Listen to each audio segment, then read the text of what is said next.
Are you ready to do some French hair cutting? I thought so. A couple weeks ago, I was showing you part one of how to execute a French haircut. We went over foundation, we went over the perimeter, and we even went over a little bit of the framework. In this video though, I'm gonna be sharing a little bit more with you.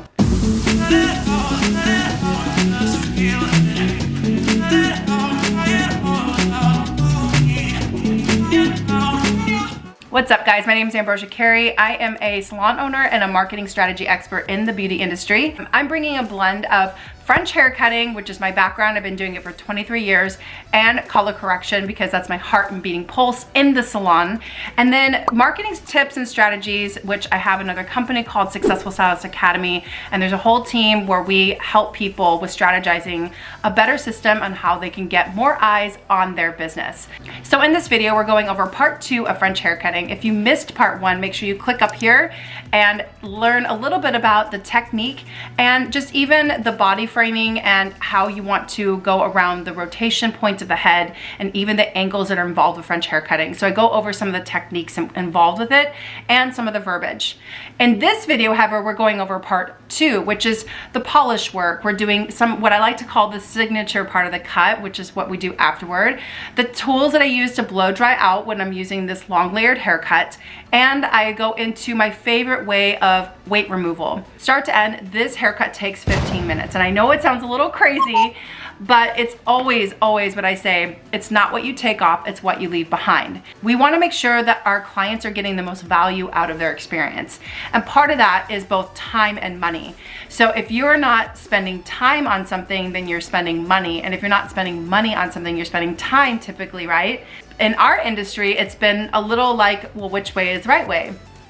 I always say whatever works best for you. There's no right or wrong way. And there's also so many different ways and modalities in our industry in order to do something. So long story short, I think it's really important that whatever the business model is that you choose and how you choose to charge your clients, that you make sure that you are keeping in mind what that currency looks like. Time, value, money, and how are you gonna make it all fit in together. So before we get started, make sure you click that like and subscribe button and definitely hit the bell if you wanna get our next video. Every single Wednesday, we're going into both techniques and marketing tips. So let's go ahead, without further ado, let's go ahead and get started with our video right now. So everyone has a point on their head where the rotation will happen, where it's like basically if you just pull where your comb is on top, and right here, if you went flat to the head, that space in between here, that's the most important part of the cut. That is what decides how these layers are gonna fall through here. When you're talking in terms of French, you have 1, 2, 3, and 4, and that's it. 1 is happening at that rotation. So right where that comb takes off, like a diving board, where this ends, that's 1. And typically you're going to find that at the 3/4 eyebrow length with somebody. 2 is happening where you go flat to the head on the side, and the space between it, right from here to here, it's typically only about 2 inches. That is 2. So that's the part that I was talking about. Determines how short and how long your layers will be. And then 3 is the flat of the head, and that goes all the way around through here. And then 4 is in shorter haircuts, and that happens from the occipital down to your nape. And that's where your stacking happens. Those are your wedges. So because I'm not doing 1 or 2 or 3, I'm actually going to show you how to do a reverse exterior because I want to give her lift and life and movement. So reverse exterior, the reason why we call it that is because we're taking her layer with no guide. We're bringing everything straight up in the air, fingers pointed directly in toward the head. And do you remember what I was telling you before about the lines? It's either interior, exterior, or mesh. Interior means that your fingers are going into the head. But the thing about it is that when I cut this, it will fall exterior, right? The layers will be exiting the head. It just gives it a little bit of lift without taking away from your length. So I'm gonna do this all the way around the head. I'm gonna start at the very front. And because there's no guide, you don't have to cross-check this layer. And it's going to fall differently on every person. So straight up in the air, fingers pointed into the head, and you're gonna just cut that straight off. And if you notice when I bring the hair straight up in the air, that hair, see how that hair is gonna fall out. So don't be concerned about how much hair you bring into your section. It's going to fall out for you.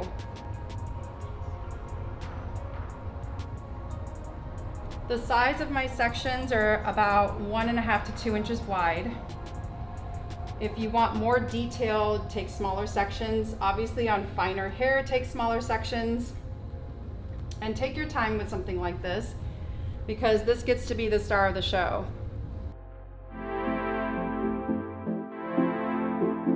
So for French cutting, we actually use longer shears, we take longer sections, we use longer combs. We're almost cutting like a seamstress. So typically when we're cutting like this at our knuckles. With French hair cutting, you're actually gonna slide those all the way in, and you're gonna use the power of the inside of your hand to cut. So it allows you to take like a really big section, and you're kind of measuring twice and cutting once is the concept behind it.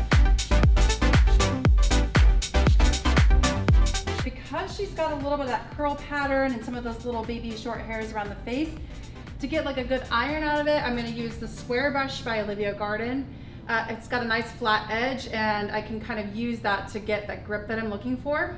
And then I'm gonna use one of the larger or medium-sized nanothermic ceramic ionic brushes, which is gonna help me with getting that control and just rounding the hair out. I'm also gonna use the ceramic ionic lightweight blow dryer by Olivia Garden as well. So first I'm gonna get a little bit of air in the hair.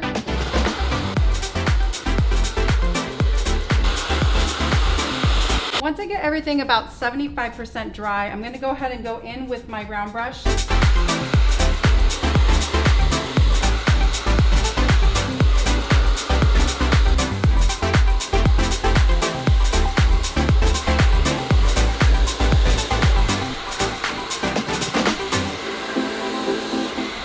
Once I've gotten through those pieces around the face and I've smoothed everything out the way I'm looking for, I'm gonna go ahead and transfer over to my medium-sized nanothermic brush.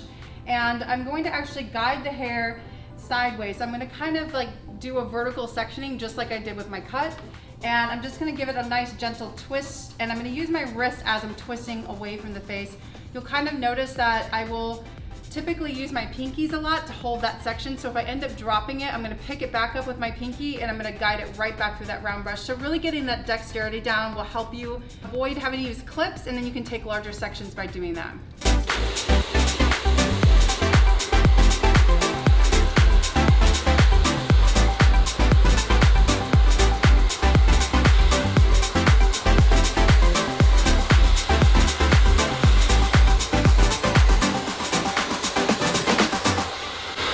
Handy clip I like to use is called the double petite clip. This one's also by Olivia Garden. It's got 2 different prongs on it. So I can use the bottom prong for section 1, and then I can use the top prong for my second section.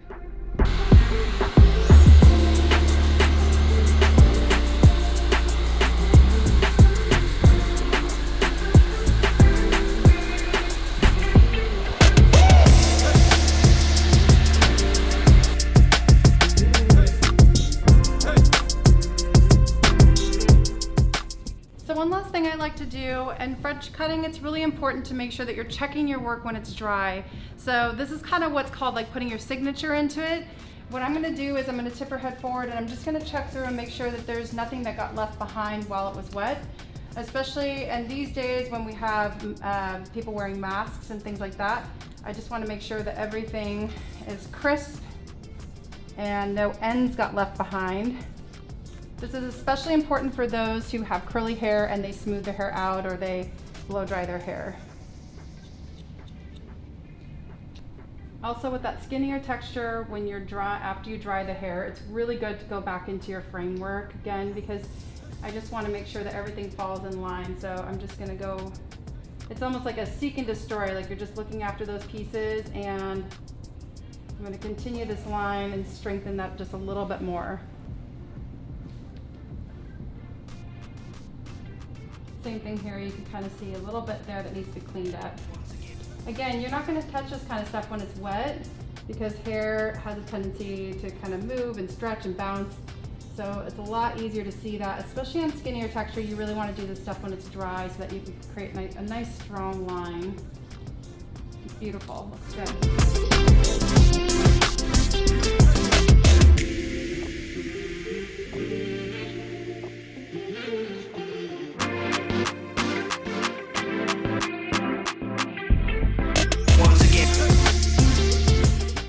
So when you're looking at the shape through her face hair, on her dominant side where there's more hair and there's more fullness, you're gonna see that shape continue all the way back through into the rest of her layers. Now on her shallow side, it gets a little bit weaker through here. So this is an area that I was talking about before. I wanna pick up this section, bring it up into the air, and I'm actually pulling everything out horizontal this time. And you can kind of see where her framework gets a little bit heavy. So I'm gonna pull this out and I'm just gonna walk it out a little bit. And I can go ahead and just do a tiny bit more. So what I'm looking for right now when I'm pulling the hair back, for instance, you see how there's not as much swing through here? I want to be able to put my hands through this and have it just kind of rest. So this is telling me that there's still a little bit too much length and heaviness that's happening in that spot. So I'm just gonna walk it out and drop that down and reevaluate it. Again, you're skimming the surface, so you're just focusing on that top layer. So you can kind of see now when I push my fingers through, it stays there a little bit more. So let's go ahead and do that one last time. Again, high elevation on the tops of my hands. See this curve? I just want to continue that curve on. Just like that. There we go.